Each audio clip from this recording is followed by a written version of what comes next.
Bom, pessoal, então nesse vídeo nós vamos falar a respeito de práticas ágeis.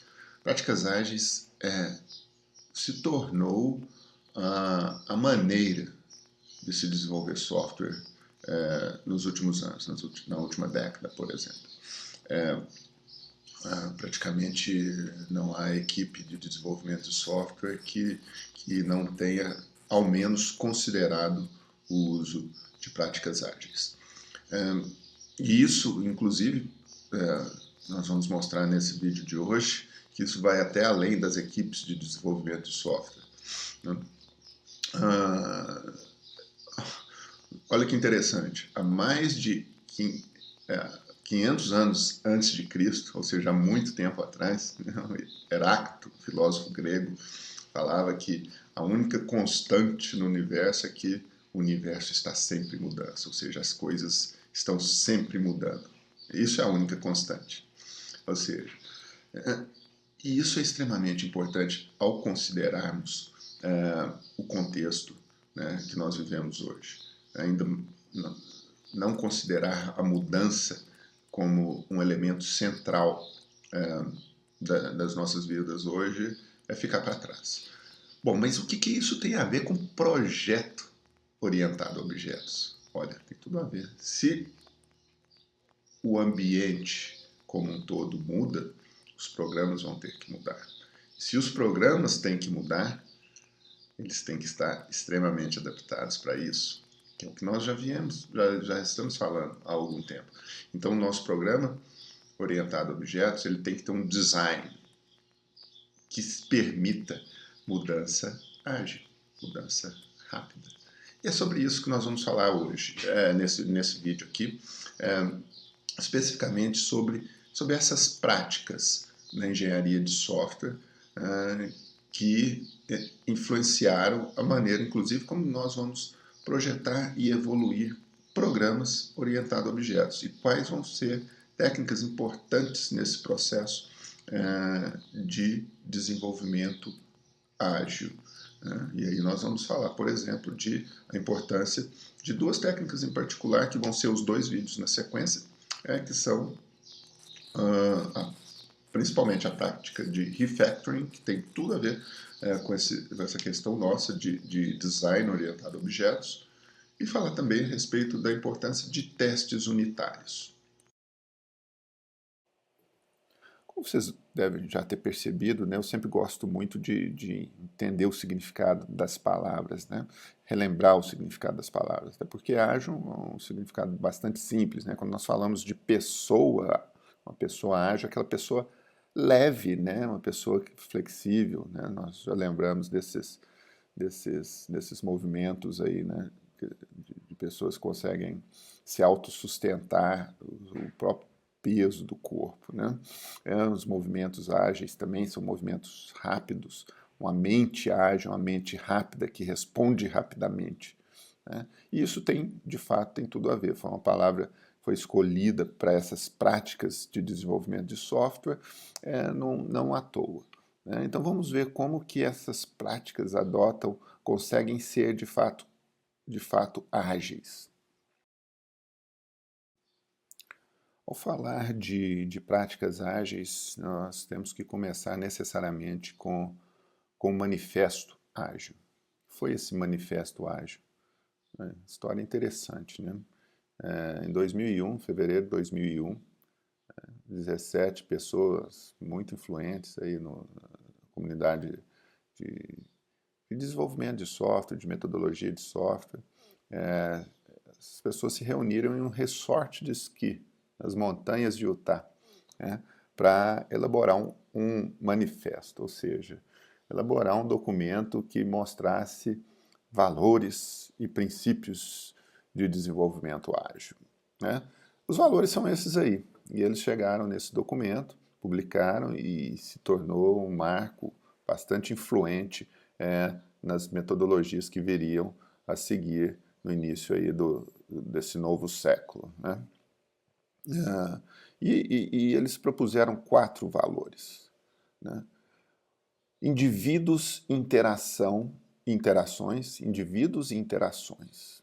ou seja, as pessoas e como as pessoas interagem, são mais importantes em si do que os processos e ferramentas. Sob o ponto de vista conceitual, é bastante histórico, inclusive, é bastante interessante lembrar qual que era a prática corrente, né? No final da década de 90, um dos métodos de desenvolvimento de software bastante populares até então era o RUP, Rational Unified Process, ou seja, um processo bastante prescritivo, bastante detalhado de como as pessoas têm que trabalhar, em quais as ferramentas e documentos e etc. e tal, né, que as pessoas tinham que desenvolver durante todo o caminho. É como se você robotizasse as pessoas dentro de um processo bastante rígido e as pessoas tinham que se conformar naquele processo e trabalhar daquela forma, né? E esse grupo de pessoas aí viram que aquilo era contrário. Assim, apesar de ter bastante práticas interessantes lá dentro do projeto unificado, se tornou um processo bastante pesado, né? Ou seja, o contrário de ágil. Né? Ou seja, um processo com muita coisa que as pessoas tinham que seguir e se conformar, né? Conformar no sentido de ter uma conformidade em relação àquilo, para poder trabalhar. E aí as pessoas, o grupo que propôs o Manifesto Ágil vai justamente, tenta propor esse manifesto, na verdade tenta, não propôs o manifesto, né, com o intuito contrário. Ao invés de trabalharmos com um processo pesado, né, que obriga as pessoas a se conformarem dentro de um determinado padrão, não, vamos fazer com que os indivíduos e as suas interações sejam mais importantes do que esse processo, ou seja, fazer com que as pessoas trabalhem bastante em conjunto. Esse era um ponto, né? Outra coisa que é se nós usarmos o RUP, né, o Rational Unified Process como exemplo, o RUP prega, né, que você tem que produzir bastante documentação ao longo do seu projeto. Você tem que documentar tudo e muito bem documentado e seguindo uma linguagem de documentação bem detalhada, né? Enquanto que o Manifesto Ágil, ele não te cobra documentação. A documentação você vai produzir ali on the fly o que você precisa, mas o que é mais importante, ou seja, a documentação em si é o software em funcionamento. Ou seja, entregar software funcionando é mais importante do que a documentação abrangente. Não que você não vá ter documentação, mas ela não é mais importante que o software em funcionamento, né?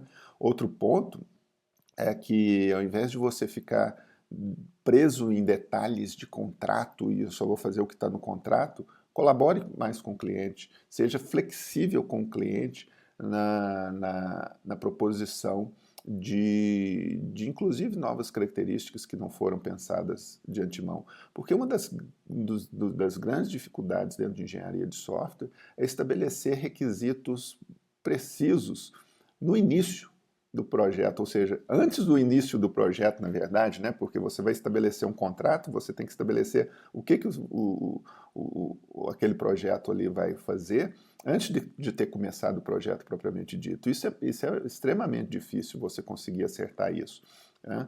Então, eles propõem que você colabore muito intensamente com o cliente e à medida que o cliente vai te interagindo, inclusive, com o software funcionando, ele vai te dando esse feedback e você vai conseguir chegar num produto muito melhor ao final do projeto, né?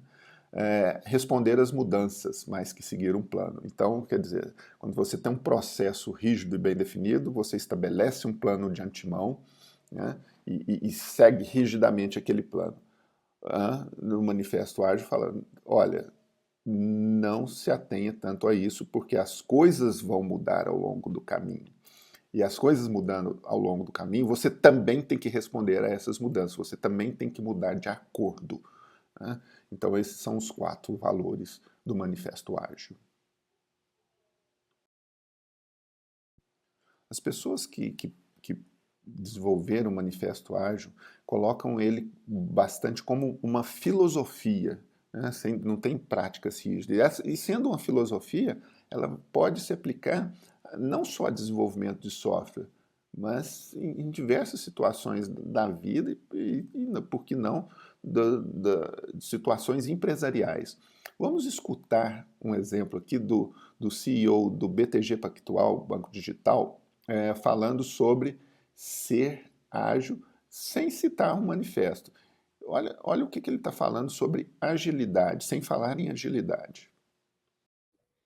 E agora a gente partiu de ter cliente que a gente sabia nome, número, telefone, para ter consumidores, que você tem que se comunicar e atendê-los através de tecnologia, através de marketing. Então você pode ter todos os seus produtos fantásticos. Agora, se você não tiver uma plataforma que é focada no cliente, que tem um user experience fantástico, que você usa data analytics para conseguir oferecer para o cliente exatamente o que ele está procurando, e que você tem uma marca forte, você não vai ser bem sucedido nisso. E a gente fez essa transformação. Essa transformação foi, sair de tecnologia como um centro de custo para um centro de negócios.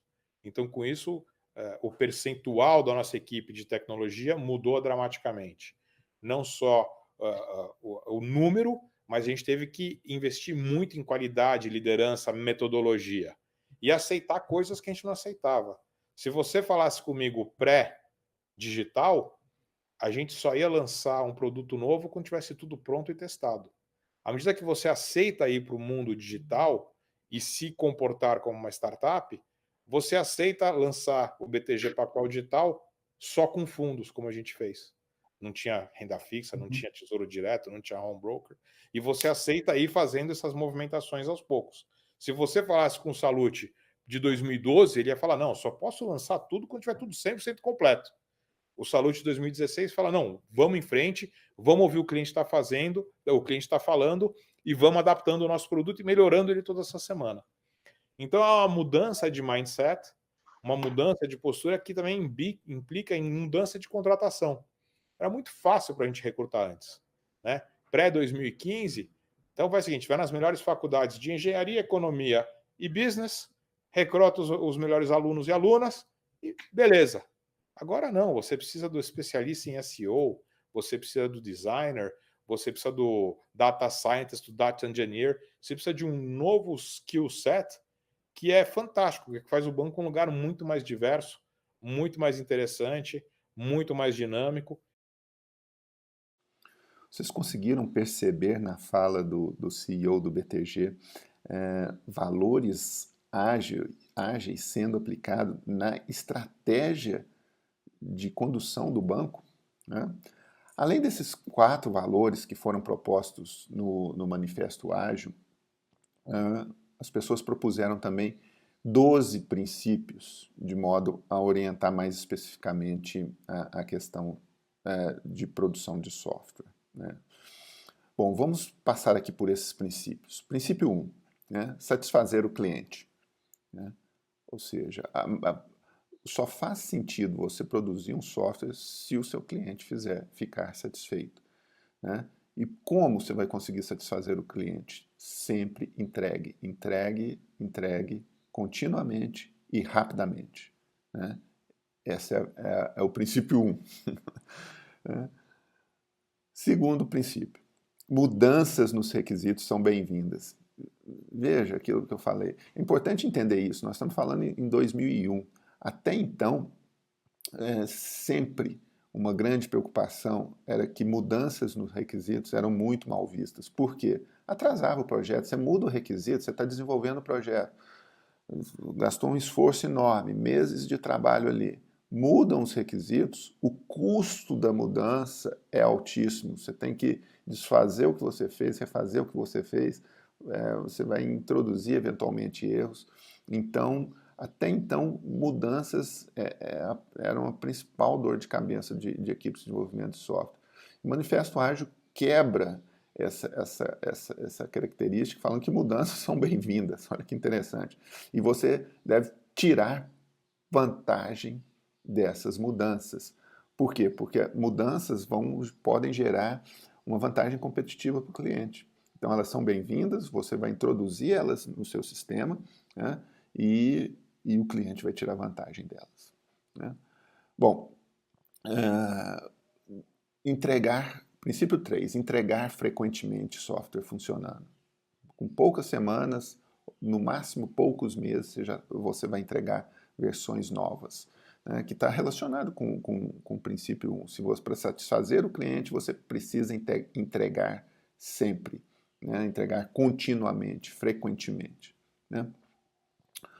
Lembra aqueles valores, o primeiro valor, interação com as pessoas, é super importante? Então, pessoas de negócio, né, que entendem um problema, que estão relacionados ali com a meta principal de um produto, né, e os desenvolvedores devem trabalhar diariamente em conjunto. Ou seja, como que eu vou falar que as pessoas são mais importantes, as pessoas e as interações são mais importantes?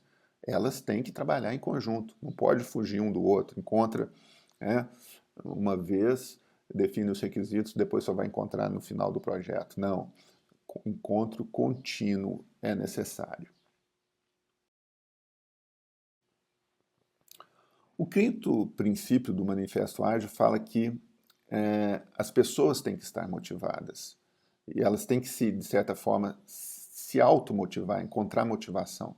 Uma equipe automotivada, uma equipe motivada vai conseguir trabalhar num ritmo muito melhor. Então vocês podem imaginar, hoje a gente percebe muito empresas que praticam agilidade de uma certa forma, tentam tornar o ambiente de trabalho o mais agradável possível. Vocês vão ver como que as empresas têm mudado muito em relação a isso, de tornar um ambiente de trabalho agradável. Por quê? Não é à toa. Ou seja, as pessoas aprenderam que indivíduos motivados, os projetos tendem a se tornar mais sucedidos com essas pessoas. Né? Então, eles têm que ter um ambiente adequado, né? E a questão não só do ambiente, mas a questão da confiança. Se você confiar nos indivíduos, se eles estiverem motivados, eles se auto-organizam, eles dão um jeito de conseguir cumprir os objetivos do sistema. O sexto princípio, né, fala que a melhor maneira de comunicar é por meio de uma conversa face a face. Ou seja, as pessoas têm que estar em contato frequente.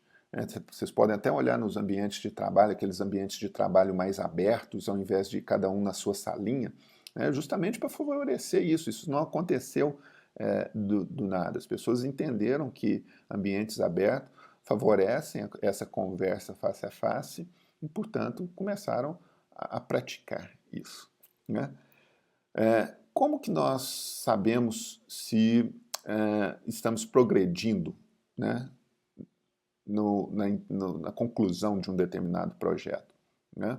Existem diversas métricas. No Manifesto Ágil, a principal métrica para saber se você está progredindo é o que você está entregando de software funcionando. O que está funcionando hoje? Então é isso que é a sua principal métrica de projeto. E não se a arquitetura já foi definida, enfim, se os projetos já foram definidos, se a documentação foi definida. Não. A principal medida de progresso é software funcionando. Né?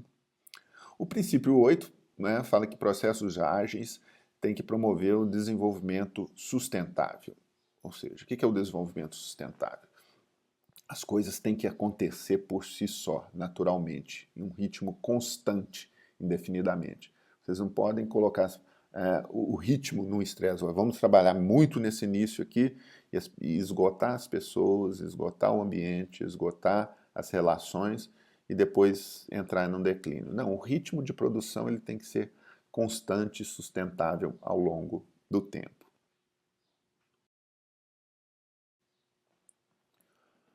O nono princípio ele está bastante relacionado com o nosso curso de programação orientada a objetos. Por quê? A contínua atenção à excelência técnica e o bom design do sistema aumenta a agilidade. Né? Ou seja, é aquilo que nós estamos falando. Se você tem um projeto orientado a objetos bem adequado, onde ele é fácil de modificar, onde as modificações que você insere, elas são feitas de maneira segura, sem causar efeitos colaterais e danos ao sistema, você gera um ambiente favorável à mudança.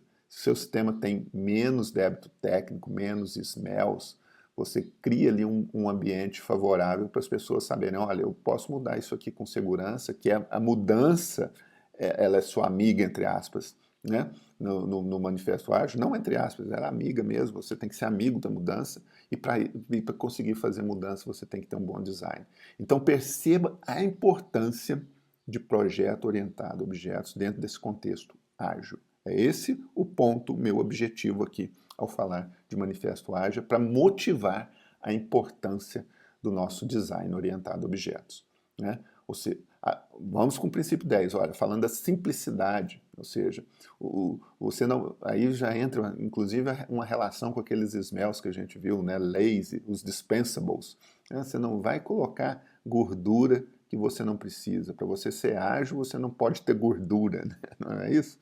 Você tem que ser magro, entre aspas, né? Você tem que ser leve, e isso está relacionado com a simplicidade, né? As equipes se auto-organizarem, né? Com essa questão da motivação é muito importante para isso. Equipes auto-organizáveis, de fato, não é uma tarefa fácil de ser conseguida, mas quando você consegue um alto grau de auto-organização, as coisas, de fato, fluem bem melhor, né? Intervalos regulares, a equipe reflete, ou seja, a equipe tem que, olha, vamos parar para ver onde nós estamos indo, o que nós estamos fazendo, para entender onde nós estamos indo e refinar e ajustar seu comportamento. Estamos indo para o caminho certo? Olha, podemos ter ajustes aqui. Então vamos ajustar e corrigir a rota e continuar. Então essas reflexões, elas fazem parte do processo e têm que ser feitas em intervalos regulares. Então esses foram os 12 princípios do Manifesto Ágil. Veja que o objetivo principal meu ao falar desses 12 princípios, só para fechar, foi que nós, para sermos amigos de mudança, o projeto orientado a objetos tem que ter um bom design. O design ali do seu código tem que estar bom e adequado e favorecer, facilitar mudanças. Como na vida não existe espaço vazio, né? Sempre que você tem um espaço vazio, ele é ocupado. À medida que as pessoas lançaram o Manifesto Ágil, né? Algumas práticas já vinham sendo desenvolvidas, outras foram formalizadas, né? As pessoas começam a criar suas metodologias, até como forma de vender, da consultoria e organizar as pessoas, cada um tenta trabalhar e criar e se organizar da melhor maneira possível. Então, metodologias baseadas em práticas ágeis foram desenvolvidas aí ao longo do tempo. Nós vamos falar aqui rapidamente de 3.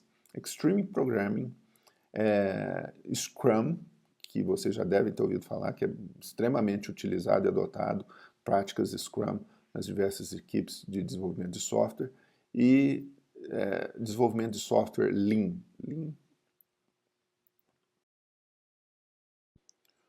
Bom, a metodologia de Extreme Programming, ou programação extrema, ela leva em consideração diversas práticas, né? Vocês podem olhar aí as práticas em laranja, manter o time junto, um workspace, né? Um ambiente de trabalho informativo, onde as informações estejam disponíveis, código e testes juntos. Aí depois nós temos uma camada mais interna, onde nós temos user story para estabelecer requisitos, né? Um jogo de planejamento, ou seja, gamificar as coisas, entregar releases pequenas e rápidas e rapidamente, né? Depois, na parte mais de infraestrutura, você tem integração contínua, fazer integração contínua hoje é uma coisa extremamente comum, né? Que é você ter um ambiente onde você está sempre tendo uma versão do sistema sempre disponível à medida que as pessoas alteram o código, já integra o sistema inteiro, mesmo que as modificações sejam pequenas. Em geral, as pessoas fazem isso numa base diária, né? Todos os dias juntam todos aqueles commits, né? Aquelas mudanças que foram feitas durante o dia, e no final do dia tem que entregar um produto funcionando, uma versão funcionando daquilo ali. Obviamente, isso meio que vão existir erros, mas esses erros vão sendo corrigidos aos poucos, mas a ideia é que você tenha um produto funcionando todos os dias, né? O código é coletivo, né? Todo mundo é dono do código, você não tem aquela história antiga onde só esse código é meu, só eu que mexo aqui e ninguém mais consegue mexer, né? Mas internamente aí nós temos programação em pares, projeto incremental e testar primeiro. Programação em pares é uma coisa bastante interessante, né? Inclusive o trabalho final de vocês ele é em par, de certa forma influenciado um pouco por essa prática XP aí. Eu gosto muito de programação em pares.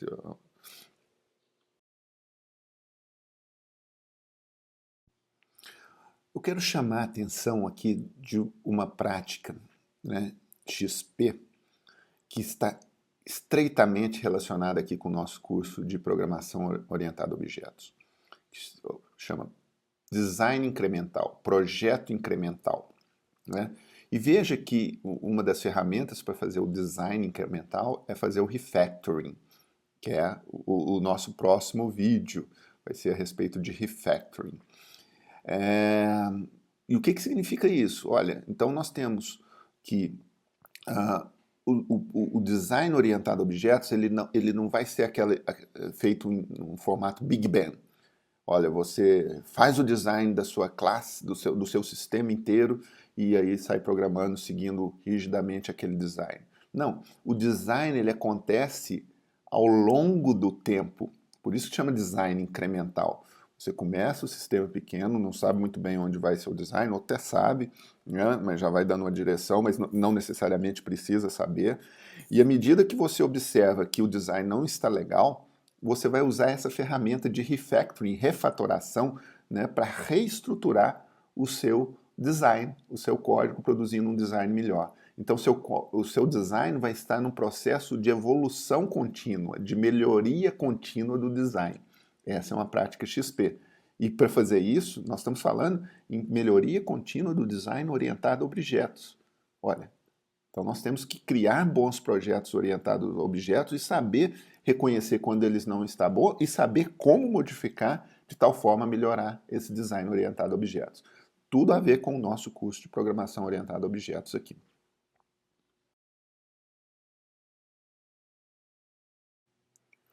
Uma outra prática que eu quero chamar a atenção aqui dentro do contexto XP, né, que está também relacionado com essa evolução incremental do projeto. Se nós estamos falando de um projeto que evolui ao longo do tempo e que você vai refatorando e mudando o seu design para ele evoluir e melhorar, né? À medida que você faz mudanças, e nós também estamos falando em mudança de requisitos, ou seja, inserindo novas características, modificando as características do sistema, ou seja, nosso sistema é amigo da mudança. Olha, nós só podemos ser amigo de mudança se ao fazer a mudança nós vamos testar essas mudanças para garantir que o sistema, né, um sistema que funcionava antes, quebre e pare de funcionar depois de inserir a mudança. Então, a parte de testes é extremamente importante nesse contexto, né, onde eu estou fazendo uma evolução incremental do meu design, onde eu estou fazendo mudanças constantemente no sistema. A parte de testes ela tem um papel fundamental. Agora vamos falar de Scrum, né? Primeiro, de onde que vem esse nome, Scrum, né? Scrum, de maneira interessante, se você fazer uma pesquisa por imagens de Scrum na internet, no Google lá, né, você vai encontrar que Scrum está relacionado com rugby. É uma formação do rugby, onde os jogadores se juntam de maneira bastante sólida e coesa uns com os outros para fazer uma determinada jogada lá, né? De tal forma de conseguir a posse da bola. Bom, mas independente disso, ou seja, Scrum tem essa ideia da coesão, né? Foi o nome escolhido para uma metodologia ágil aí, né? Vamos ver como é que funciona o Scrum no contexto de desenvolvimento ágil de software. Bom, então nós temos aí uma ilustração de como funciona um processo Scrum. No início nós temos o chamado Sprint Backlog, ou seja, o que são esses backlogs? Os backlogs são um planejamento do que você vai entregar a cada release. Olha, na primeira release eu quero que o sistema tenha estas características e você planeja ir inserindo características no produto ao longo do tempo. Cada um desses conjuntos de características, representados aí por uma caixinha, ele vai sendo adicionado no produto final por meio de sprints. Cada caixinha vai ser, que são esses 30 dias aí sendo representado, é um ciclo de desenvolvimento onde você pega a sua caixinha lá no seu backlog, vai ter uma série de tarefas dentro daquela caixinha e entra num ciclo de desenvolvimento aqui e entrega um produto, um incremento do produto, o produto já incrementado, uma release ali, que potencialmente você pode entregar. A entrega vai depender da quantidade de funcionalidades mínimas que vai ter ali, para saber se você vai entregar ou não aquela release.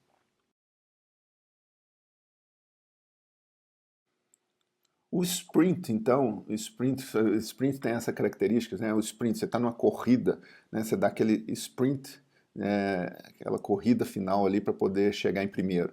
Né? O sprint é isso. Né? O sprint é essa ideia. Vamos pegar aqui, pega um conjunto de tarefas aí do backlog, pega o topo da pilha ali, pega aquele conjunto de características que nós vamos entregar e entramos num ritmo aí de produção de desenvolvimento para fazer aquela entrega rápida, em 30 dias. Né? Então, 30 dias não é um número fixo, né? Cada equipe vai ajustar esse intervalo de tempo aí das suas sprints. Né? E a cada dia existem tarefas que têm que ser feitas. Por exemplo, uma das tarefas é o meeting, daily Scrum Meeting. Né? Todo dia as pessoas encontram e reúnem. E aí, como que é o nosso andamento? O que aconteceu? O que está nos dificultando? Qual que tem sido o nosso progresso? Né? Como nós podemos ajudar as pessoas para poder mitigar os pontos, né, onde as pessoas estão atravancadas aí. Né? E aí você consegue, ao final de uma sprint, estar entregando um produto. Se nós olharmos esse ciclo completo de 30 dias aí dentro de uma sprint, o que é feito dentro de uma sprint? Você faz praticamente de tudo, né? Ou seja, você verifica os requisitos do seu backlog, das suas características que você vai ter que implementar, faz o design de como você vai colocar aquilo ali dentro do código, né? O design orientado a objetos, no nosso caso aqui que nós estamos falando,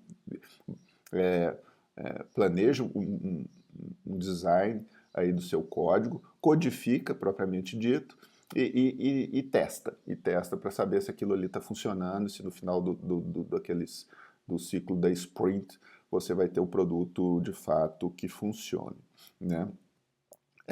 Veja que você estabeleceu os requisitos, projetar, codificar, dentro dessa projetar e codificar aqui, você vai eventualmente ter que fazer um controle de bad smells, vai ter que melhorar a estrutura do código, eventualmente o código que você tinha do sprint anterior, ele deixou algumas coisas para trás e eventualmente dentro das suas tarefas do seu sprint pode estar envolvida alguma tarefa de melhoria do design orientado a objetos. Isso pode sim estar previsto, não só pode, deve estar previsto dentro do sprint.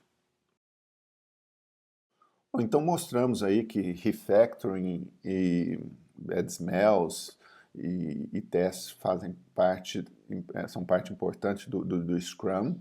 Né? Vamos passar agora para falar de Lean, né? Desenvolvimento de software Lean. O que significa Lean em inglês? Né? Já deu para notar aí o que é Lean. Né? Se nós falarmos de pessoas, né? Se falarmos de carne que você compra no açougue, é uma carne com pouca gordura, né? Dá uma carne magra aí, né? Carne lean. Né? Se nós falamos de pessoas, são pessoas musculosas, né? com pouco índice de gordura corporal, né? E da pessoa, né? Tanto do músculo propriamente dito, quanto da pessoa, né? São pessoas que têm uma silhueta magra e esguia, né? Percebam que eu sempre gosto muito de entender as palavras. Então, nós estamos falando lean, é uma coisa sem gordura, sem dispensables, sem coisas desnecessárias, coisa magra, leve. Então, a Mary Popendick e o Tom Popendick, que propuseram aí o desenvolvimento de software Lean, né, eles estabeleceram 7 princípios. Olha que interessante. Essas pessoas adoram estabelecer princípios, né, porque os princípios é o que norteiam. Né, desde lá, a nossa primeira aula sobre princípios é aquele conjunto de regras e fundamentos que norteiam a direção de uma determinada proposta que você vai fazer. Então, as pessoas vão propor uma maneira de trabalhar antes de estabelecer, né, ações e tarefas e regras mais específicas, estabelecem-se os princípios a partir do qual se desdobram as práticas mais detalhadas, né? E Lean tem 7 princípios, foram propostos 7 princípios, né? O primeiro princípio aí, né, de não deve ter desperdício, né, ou seja, os dispensables, amplificar a aprendizagem, ou seja, as pessoas aprendem. Né, o processo de construção de software é um processo de desenvolvimento. Né, você está construindo um produto que não existia antes, não é um processo de manufatura onde você já tem um conhecimento pré-produzido e chegam robôs ali numa linha de montagem e estabelece um produto. Não, é um processo intelectual envolvido ali no desenvolvimento de software. Então as pessoas aprendem durante esse processo e a aprendizagem tem que ser amplificada.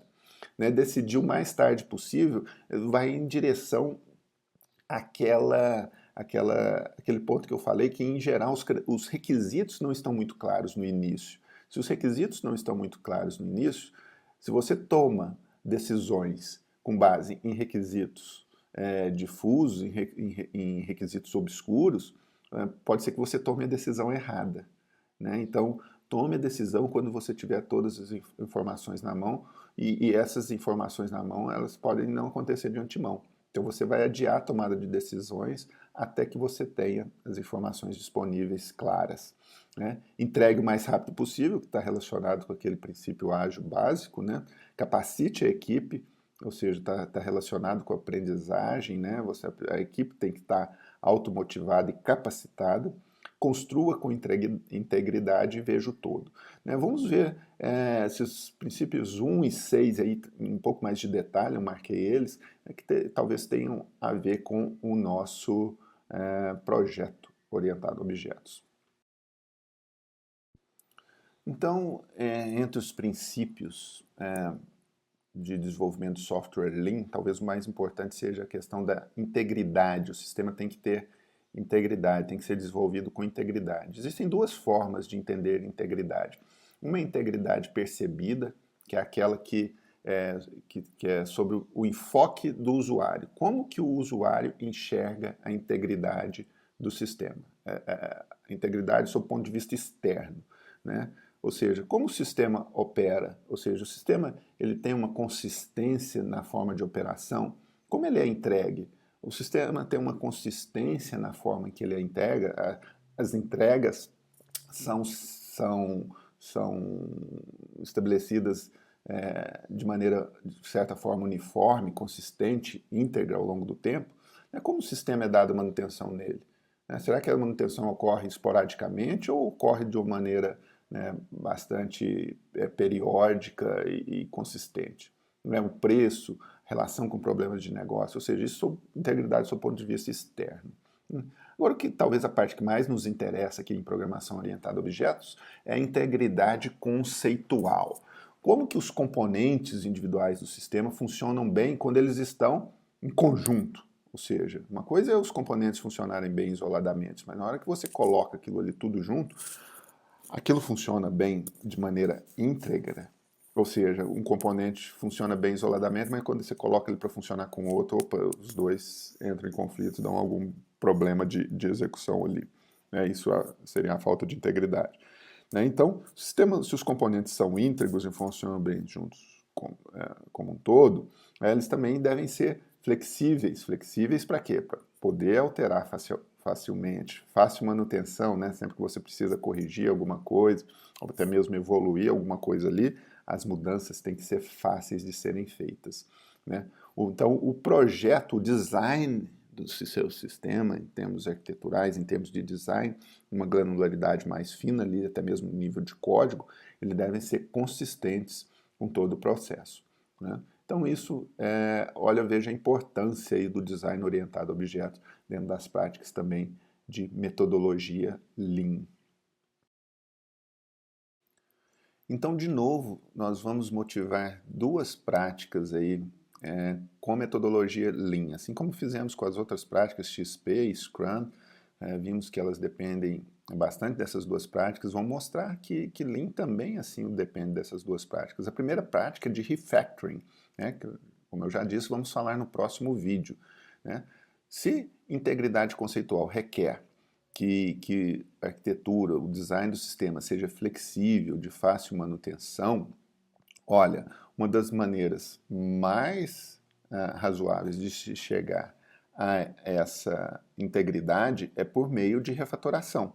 Ou seja, você tem que estar sempre limpando, sempre mantendo o seu código fácil de ser modificado. Se ele está difícil, se o design não tá rígido, né?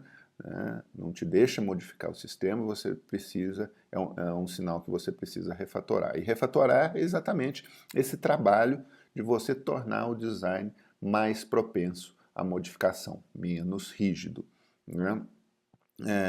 E veja, quanto mais complexo vai se tornando o sistema, né, quanto mais recursos tem nas classes, no sistema como um todo, mais complexa fica a arquitetura e mais difícil fica adicionar melhorias, mais difícil se torna a manutenção. Então, esse trabalho de refatoração e de melhoria do design, ele tem que ser contínuo. E, finalmente, a questão dos testes automatizados. Os testes automatizados ele ajudam nesse processo de verificar se o sistema está mantendo a integridade do seu ponto de vista de correção, né? Então, testes automatizados ajudam bastante a fazer essa verificação, né? Então, testes automatizados são uma prática importante também dentro do contexto de Lean, justamente para ajudar a manter a integridade conceitual do sistema. Bom, chegamos ao fim do nosso vídeo sobre práticas ágeis, né? Apresentamos alguns conceitos gerais, o Manifesto Ágil, que deu origem, né, a todo esse movimento, e apresentamos alguns detalhes que nós focamos de maior interesse para o nosso curso de Programação Orientada a Objetos 2, né, nas metodologias, né, nos processos Scrum, XP, Extreme Programming e Lean Software Development. Foram 3 métodos que têm muitas interseções, né, e alguns pontos dentro dessas interseções que afetam a nossa prática em programação orientada a objetos, né? Que basicamente nós vamos falar nos próximos 2 vídeos, entre elas refactoring e testes unitários. Então, ficamos aqui nesse vídeo. Até o próximo.